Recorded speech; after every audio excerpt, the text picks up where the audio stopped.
जगते दधातु ओम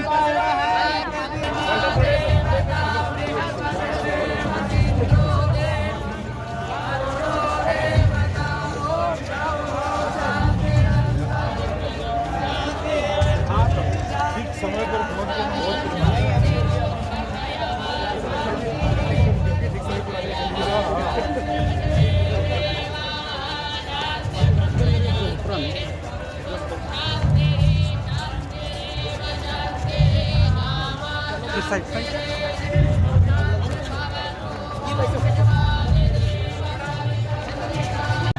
बाबा योगी आदित्यनाथ जी महाराज और मोहन भागवत जी पंडाल में पहुंच रहे हैं।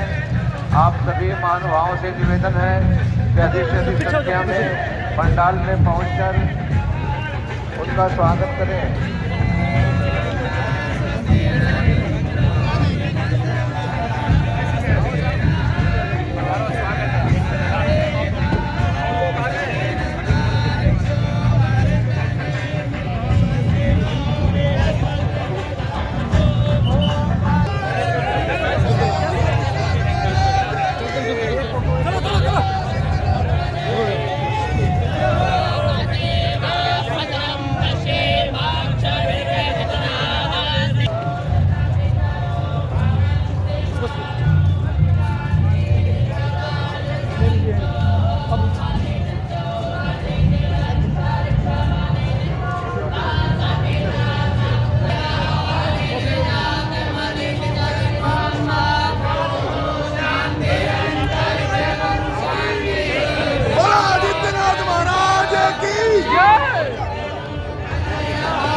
रामदेव जी का स्वागत करते हुए बाबा जी एक बार जोरदार तालियां हमारे लोग रामदेव जी के लिए।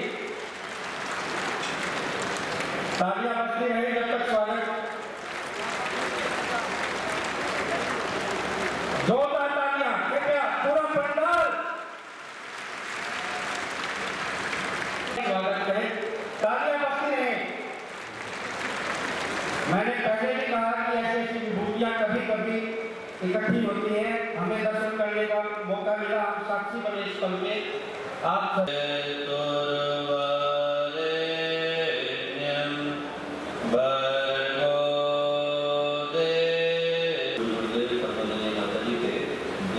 संरक्षण में आज का यह अप्रतिम अलौकिक ईश्वरी बालकनाथ जी यहाँ मंच पर उपस्थित आदरणीय डॉक्टर भागवत जी, आदरणीय योगी आदित्यनाथ श्रृंखलाओं को सहस्रों बार जन्म लिया है।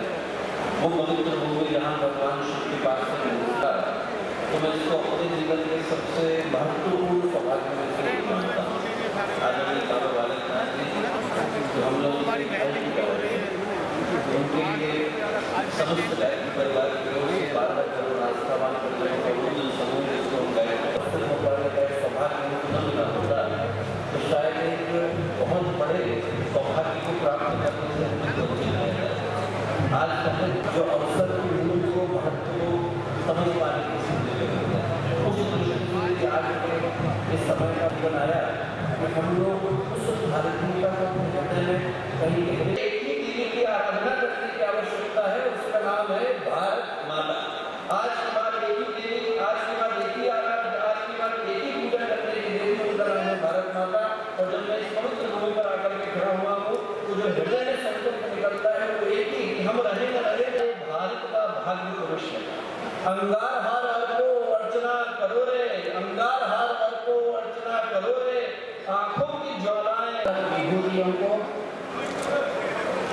और देश प्रेमी धर्म प्रेमी महान भावों को हमारे मुख्यमंत्री श्री आदित्यनाथ योगी जैसे महान विभूतियों को भी बना सके, ऐसे आज अपना आशीर्वाद प्रदान करेंगे श्री मोहन राव भागवत जी। आप लोगों से अनुरोध है कि पंडाल छोड़कर कोई ना जाए और एक बार खड़े होकर मोहन भागवत जी के सम्मान में तालियों से इस पंडाल में उच्चारण कर दीजिए। मोहन भागवत जी जी, मोहन जी भागवत, आपके आशीर्वचनों से हम सब जनमानस धन्य है, अभिभूत है। अभी कार्यक्रम अपने सिर्फ क्षणों में है। अभी कार्यक्रम में जो हमारी परंपरा है नाथ संप्रदाय की, जिसके अंतर्गत श्री बाबा बद्रीनाथ मठ के पीठाधीश्वर वर्तमान महंत जी को सभी साधु महात्मा महंत अपनी चादर अभिषेक करते हैं। केसरा अभिषेक से निवेदन है कि प्रस्थान उपरांत मठ निवास में चादर अभिषेक करेंगे। अभी इसी कड़ी में मैं निवेदन करूंगा, आज मान हरिपीर से भी कृपया तत्पर रहने चादर अभिषेक परंपरा और समस्त हिंदू हृदय के सम्राट संत जन हमारे मंच पर योगी बालकनाथ जी योगी का चादर अभिषेक करते हुए नाथ परंपरा के अनुसार वर्तमान महंत पीठाधीश्वर ही मस्तनाथ जी का प्रतिरूप होते हैं।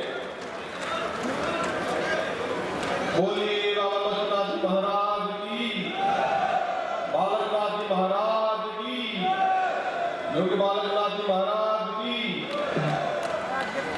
महाराज जी थोड़ा साइड हो जाओ, थोड़ा साइड, फेस इधर कर लो, फेस बाबा जी थोड़ा इधर, ये बोले साउंड कृपया कोर्डलेस माइक को ऑन कर दीजिए।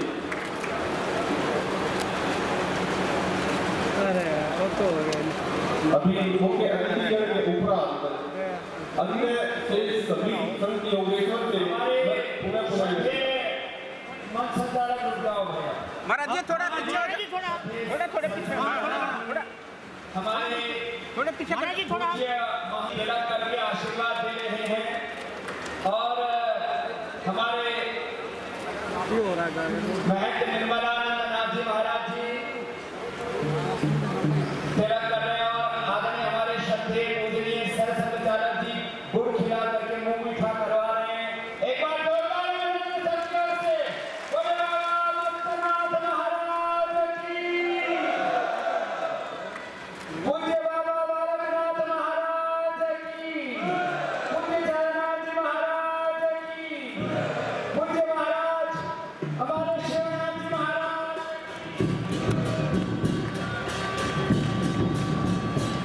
हमारे योग गुरु बाबा रामदेव जी महाराज श्रीफल दे करके पूज्य बाबा बालकनाथ जी महाराज को अपनी शुभकामनाएं दे रहे हैं। हमारे हरियाणा के पूर्व मुख्यमंत्री श्री भूपेंद्र सिंह हुड्डा जी को भी अपनी ओर से शुभकामनाएं दे रहे हैं। हमारे महामंडलेश्वर ज्ञानानंद जी गीता मनीषी, हमारे गोकर्ण धाम के परम श्रद्धेय परम पूज्य महामंडलेश्वर कपिल मुनि जी वो भी अपनी ओर से शुभकामनाएं दे रहे हैं। सभी संतों की ओर से शुभकामनाएं, सभी तिलक से गाये के हैं, लाखों लोग इसमें सहभाग कर रहे हैं। ओम ओम ओम कृष्णेन रजसा वर्तमानो निवेशयन् मृत्युञ्च हिरण्येन सविता रथेना देवो जाति भुवनानि पश्यन्। हमारे आरएसएस के बहुत ही कर्मठ रामलाल जी, विश्व हिंदू परिषद के हमारे दिनेश जी सहित सभी देश के शीर्ष संत नाथ संप्रदाय के हमारे सभी पूज्य संत में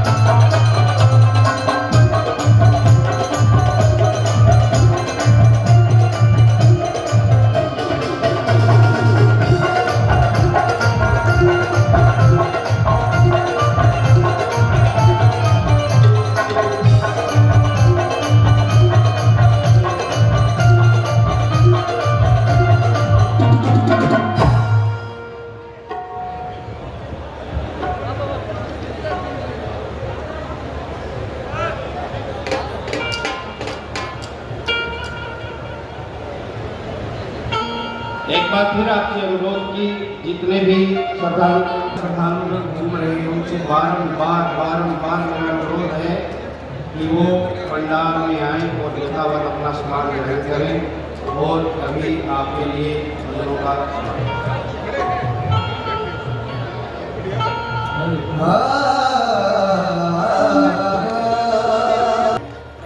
और मात पिता ने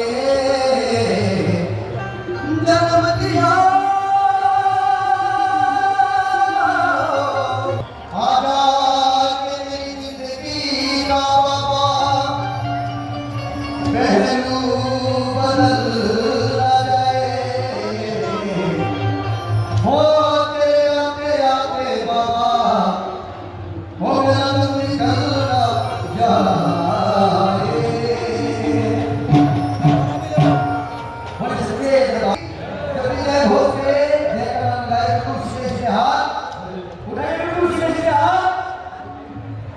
ये पीछे बनाई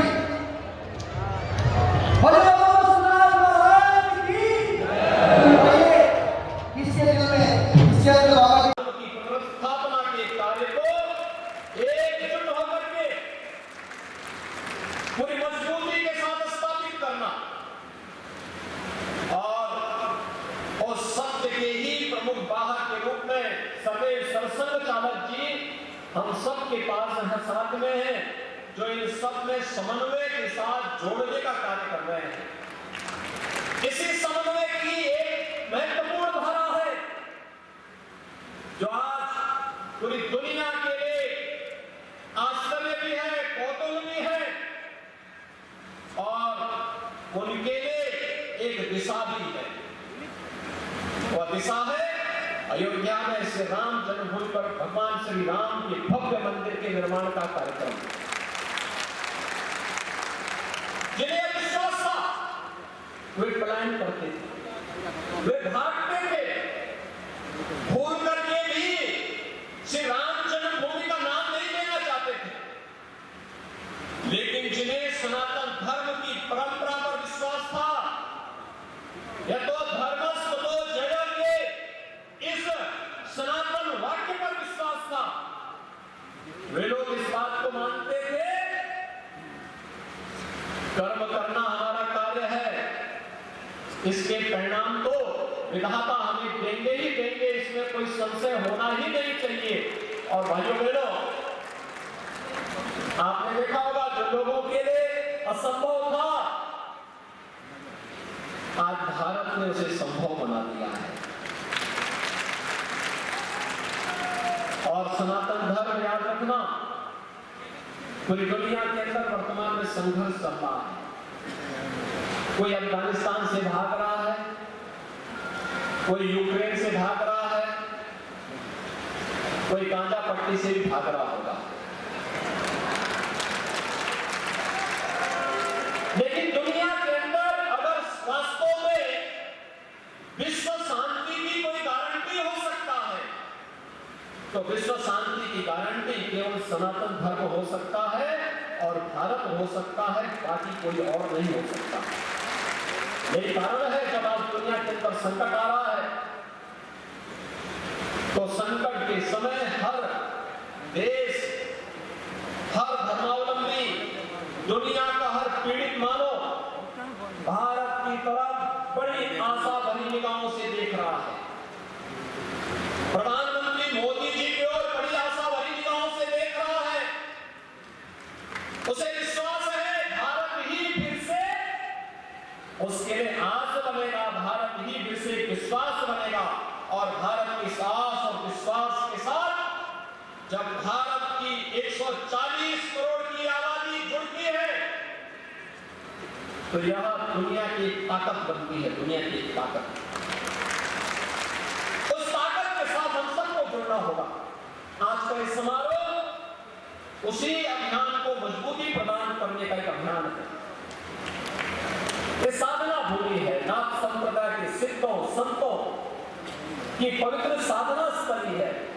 सिद्ध शिरोमणि बाबा मस्तनाथ जी की पवित्र समाधि स्थली है। पूज्य बाबा महंत चांदनाथ जी महाराज ने जो संकल्प लिया था, और मुझे याद है उस संकल्प के दौरान जब यहाँ पर समाधि मंदिर की भूमि पूजन का कार्यक्रम हुआ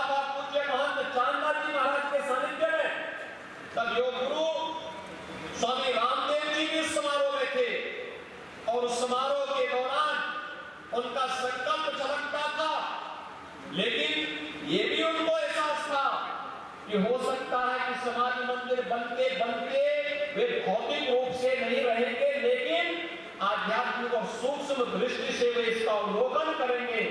आज पूज्य बाबा महंत चांदनाथ जी महाराज के उस संकल्पों को जिस मजबूती के साथ समाधि मंदिर की स्थापना और कलश स्थापना के कार्यक्रम के साथ अब परकोटा के निर्माण की कार्रवाई को श्री महंत बालकनाथ जी योगी ने जिस तत्परता और मजबूती के साथ, जिस दूरदर्शिता के साथ आगे बढ़ाने का कार्य किया है, अत्यंत अभिनंदनीय है, सराहनीय है और वह एक नया संदेश भी देता है। भाइयों बहनों, भारत की संत शक्ति ये कभी पलायन का रास्ता नहीं अपनाती है, चुनौतियों से जूझने का जज्बा रखती है। विपरीत परिस्थितियों में धैर्य खोए बगैर, क्योंकि उसका उद्देश्य तो एक ही है, लोक कल्याण, और लोक कल्याण के माध्यम से सनातन धर्म को मजबूती प्रदान करते हुए राष्ट्र कल्याण के मार्ग का अनुसरण करना है। राष्ट्र के हित में जो कुछ भी होगा वही हमारे लिए अभिष्ट है। सनातन धर्म के हित के लिए जो कुछ भी होगा वही हमारे लिए अभिष्ट है। बाकी हमारे लिए कुछ भी महत्वपूर्ण नहीं होता है। और उसी अभियान को लेकर के यह मठ निरंतर चल रहा है, सदियों से उस परंपरा का वाहक बना हुआ है। पूज्य महंत श्रीनाथ जी महाराज रहे हो, पूज्य महंत चांदनाथ जी महाराज रहे हो, आज चाहे महंत योगी बालकनाथ जी महाराज हो या नाथ संप्रदाय के जुड़े हुए या खड़ दर्शन से जुड़े हुए हमारे जितने भी पूज्य संत जन आए हैं, इन सबका जीवन गांव में रसे बसे भारत की मजबूती का आधार नहीं है। दुनिया के अंदर इतनी बड़ी आबादी सभी प्रकार के मौलिक अधिकारों के साथ अगर जी रही है और उत्तर से दक्षिण तक, पूरब से पश्चिम तक आज भी भारत पूरी मजबूती के साथ एक भारत श्रेष्ठ भारत के रूप में अपने आप को स्थापित कर रहा है। इसके पीछे गांव में फंसे हुए, गांव में जन जागरण के अभियान के साथ जुड़े हुए हमारे पूज्य संत जन हैं, जिसको केवल अपने इष्ट की आराधना के साथ ही जो सनातन धर्म के लिए, सनातन धर्म के मानदंडों के लिए, सनातन धर्म की पुनर्प्रतिष्ठा के लिए अपना सब कुछ समर्पित करने के लिए सदैव तत्पर होता हुआ रहता है। श्री राम जन्मभूमि मंदिर आंदोलन में और इससे पहले भी जब भी आह्वान हुआ है उन आंदोलनों में उसका बढ़ चढ़ कर भाग लेना इस बात को सदैव से एक नई प्रेरणा देता रहा है। और आज यहाँ पर जो समारोह हो रहा है, ये समारोह इस बात को भी प्रदर्शित करता है। न जाति भेद है, न मत और पंथ का भेद नहीं है। सब लोग एक मंच पर आकर एक जगह बैठे हैं, कोई भेद नहीं है। जो लोग बोलते थे पहले, क्या तो अनेक उपासना विधियां हैं, अनेक मत हैं, अनेक संप्रदाय हैं, लेकिन अनेक मत और संप्रदाय सबको एक साथ एक मंच पर बैठ करके एक साथ जुड़ करके हम इस अभियान के साथ जुड़े हैं। और यही नहीं, केवल ये हरियाणा से या उत्तर प्रदेश से या पंजाब से या हिमाचल से ही पूज्य संत जन नहीं है, सुदूर दक्षिण से भी है, भाग्यनगर से भी है, तो मांड्या कर्नाटक से हनुमान जी की भूमि से भी है, उत्तर से भी है, दक्षिण से भी है, पूरब से भी है, तो पश्चिम से भी है। और यही सनातन धर्म है। इस सनातन धर्म की दूसरी कड़ी अपने पूर्वज और विरासत के प्रति अपने दायित्वों का ईमानदारी पूर्वक निर्वहन करना। जो सनातन का गौरव है वह अपने आप में हमें आह्लादित करता है। हम घर में हैं कि अपने भारत भूमि पर जन्म पाया है, हम भगवान राम कृष्ण के वंशज हैं, शीश राम के वंशज हैं, हम भगवान के अंश हैं, अपने पूर्वजों के वंशधर हैं। और एक बात और भी कह देता हूं, राजनीति में जब कोई व्यक्ति आता तो हर एक लोग पीछे जाति ढूंढने लगते हैं। नाथ परंपरा हमारी ऐसी है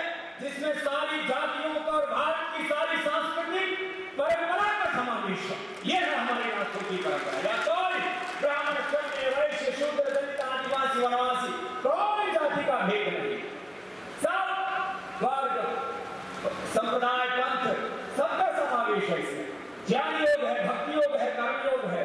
और हठ योग क्या है?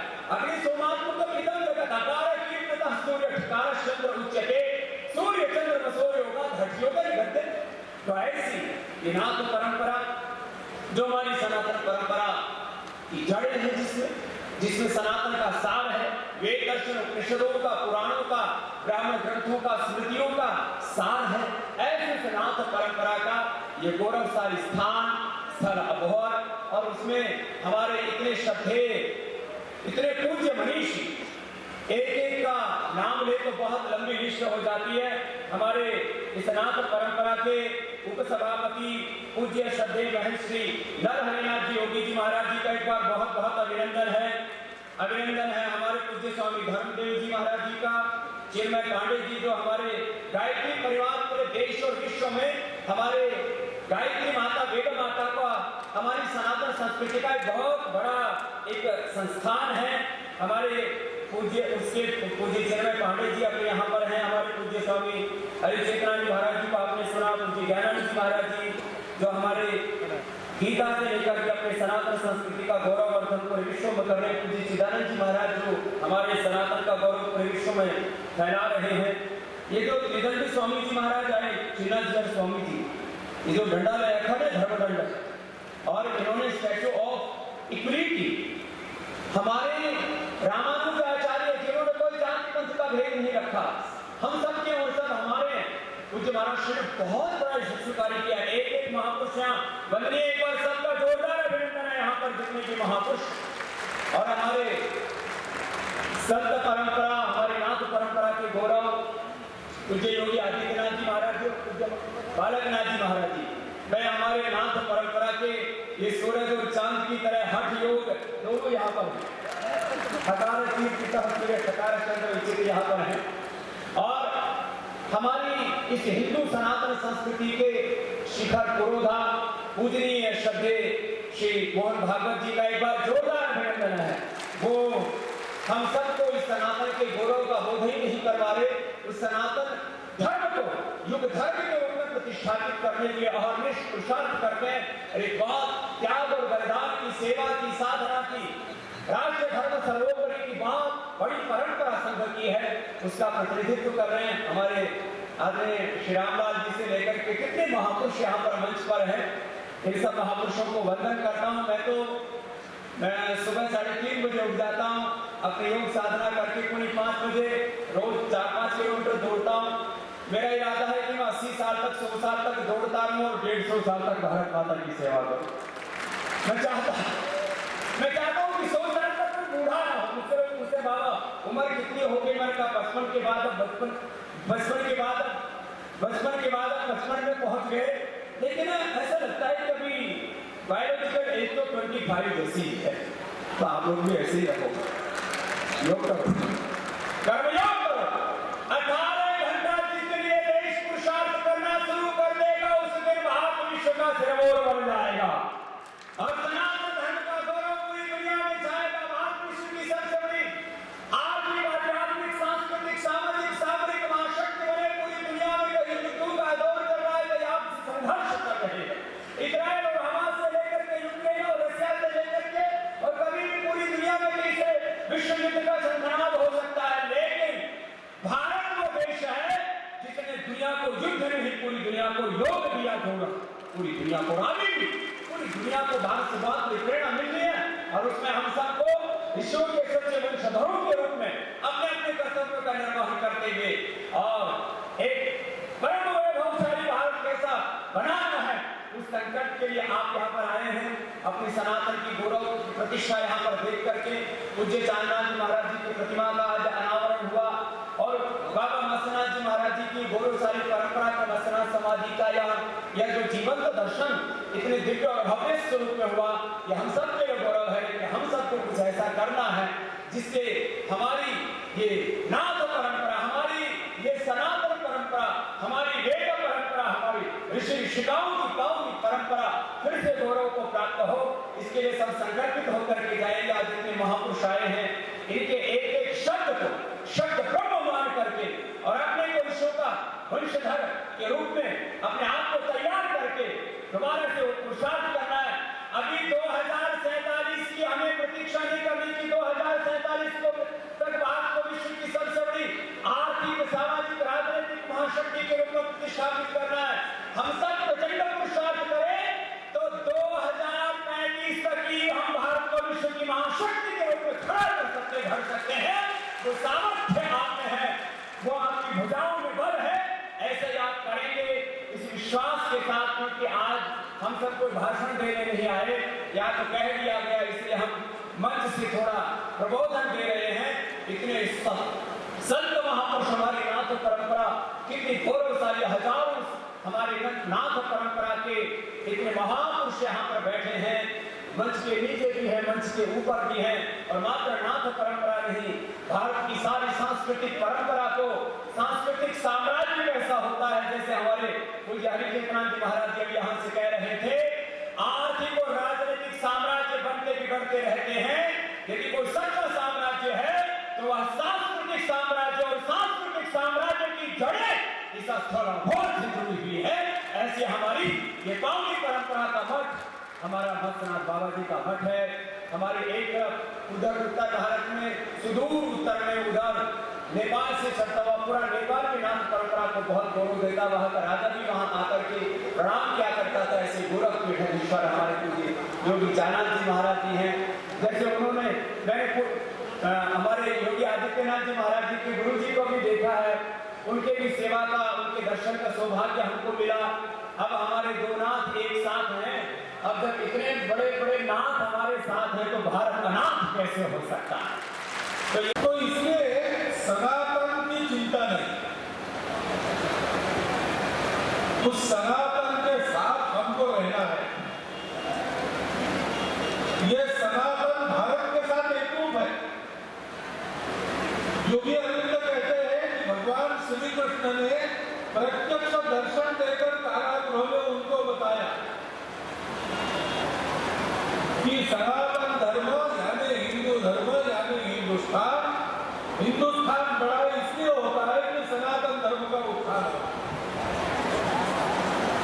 सनातन धर्म ही हिंदू राष्ट्र है,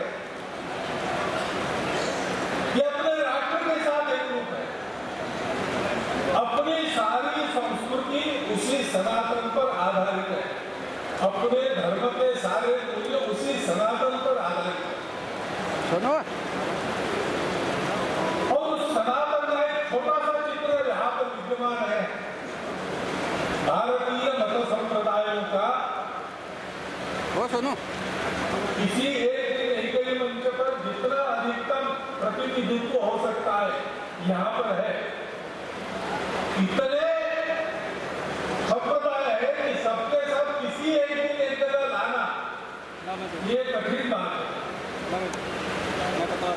लेकिन जितना अधिकतम हो सकता है यहाँ पर है। हमारे सनातन धर्म की ये प्रकृति है। सनातन धर्म के बारे में कल ही मैंने बहुत सुना। हमारे पूर्व में बौद्धिक प्रमुख थे गडकरी,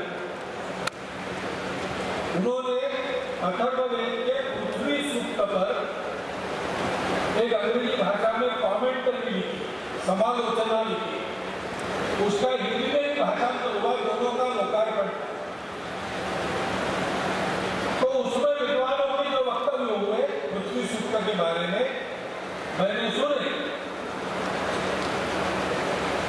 उसी में माता भूमि पुत्रो हम पृथ्व्याम ऐसा है। हम सृष्टि के साथ संबंध मानते हैं, अपने आप को सृष्टि के स्वामी नहीं मानते, सृष्टि के पुत्र मानते। वो भूमि हमारी माता है, क्योंकि उसी से हम निकलते हैं, वही हमको आधार देती है, हमको अन्न जल सब कुछ उसी में से मिलता है। और पृथ्वी सूक्त में उस भूमि का तो वर्णन भी, लेकिन उसका जो विशिष्ट वर्णन है उसको ध्यान में लाते हैं तो समझ में आता है कि भारत का भी वर्णन है। ये पृथ्वी सूक्त एक ही समय मेरे घर के आंगन से लेकर तो संपूर्ण विश्व के जितने धरातल है, जीवों को आधार देने वाले, हमारे ब्रह्मांड में तो पृथ्वी है, उस सबका वर्णन करता है तो भारत का भी वर्णन है और उसी में वो ऊर्जा है जन्म विभ्रति बहुधा विवाचसम नाना धर्माणम पृथ्वी यथोपसम सहस्रम धारा गर्भस्य में युवा वेद धनु धेनु रपस्पुरन। मैंने अनेक भाषाओं के बोलने वाले और अनेक धर्मों के मानने वाले, इसका हमारे राजा ने जो भाष्य किया उसको शब्द उपयोग किया, अनेक रास्तों से चलने वाले। ये सब रास्ते हैं, पहुंचना एक ही जगह है, पहुंचना सत्य के पास। और इसलिए इस सनातन के आधार पर दुनिया चलती है, चलती थी, चलती है, चलती रहेगी। इसको नक्शा की भाषा में अपने ही पैर पर कुल्हाड़ी पानी की भाषा है, सनातन तो निकल जाएगा, पैर अपना कट जाएगा। तो हम तो ऐसे लोगों की करुणा करते हैं, हमको गुस्सा नहीं आता ऐसे, क्योंकि ये अज्ञान का विकल्प है। और इसलिए उस सनातन की रक्षा कैसे करना, क्या करना संतों ने बताया। मैं उससे अधिक कुछ बोलने वाला नहीं हूं, उनका अधिकार है, उन्होंने बताया। मैंने जितना बोला, कल जो सुना वो बोला, अधिकारी महापुरुष। लेकिन कल एक बात और मैंने सुनी, वो हम सबके लिए है। उस पृथ्वी सूक्त के पहले 2 ऋचाओं में ही जो वर्णन है उसमें बताया है कि ये पृथ्वी कैसे टिकी है, यानी ये प्रकृति कैसे टिकी है। तो उन्होंने कहा ये सत्य पर टिकी है, ये पवित्रता पर टिकी है, ये सामूहिकता पर टिकी है, सामूहिक पुरुषार्थ, अकेले का नहीं, सबका पुरुषार्थ। अकेला अकेला प्रयास करे, बाकी लोग नहीं मानेंगे तो प्रयास का करना नहीं होगा। कोई प्रयास करता है, उसके पीछे अपना अपना बल लेकर सब खड़े रहे। जैसे कोरोना के समय हुआ, कोरोना का संकट आया, हमारा पूरा देश खड़ा हुआ। क्या शासन, क्या प्रशासन, क्या छोटे कर्मचारी, क्या नागरिक, क्या सेवा करने वाली संस्थाएं, सेवा करने वाली, क्या आदत जिनको ऐसे सज्जन और जिनको सेवा की बिल्कुल आदत नहीं, ऐसे भी जिनको स्वयं सेवा की आवश्यकता है, ऐसे भी लोग कोरोना के खिलाफ खड़े होकर समाज की सेवा में जुट गए। अन्न बांटने के लिए एक गरीब वनवासी के घर में हमारे लोग पहुंचे, 3 दिन से भूखे थे। हमने उनको दिया था, उन्होंने कहा नहीं अभी 3 दिन हुए, हमारे पड़ोस वाला परिवार है 7 दिन से भूखा है, हम और 4 दिन निकालेंगे, आप पहले उनको यानी सब लोग सोच रहे थे कि पूरे देश की मुक्ति होनी चाहिए इस संकट से, उसके लिए मुझे को भी छोड़ना पड़े तो मैं करूँ। ये सामूहिक पुरुषार्थ होता है और इसी का नाम त्याग है। उसमें वो भी उल्लेख है, त्याग पर की और कहा है कि ऊंच नीच की भावना नहीं होनी चाहिए, सबके प्रति समदृष्टि चलना चाहिए। इस पर ये तो उन्होंने वर्णन किया किन बातों पर टिकी है, लेकिन ये हमारे लिए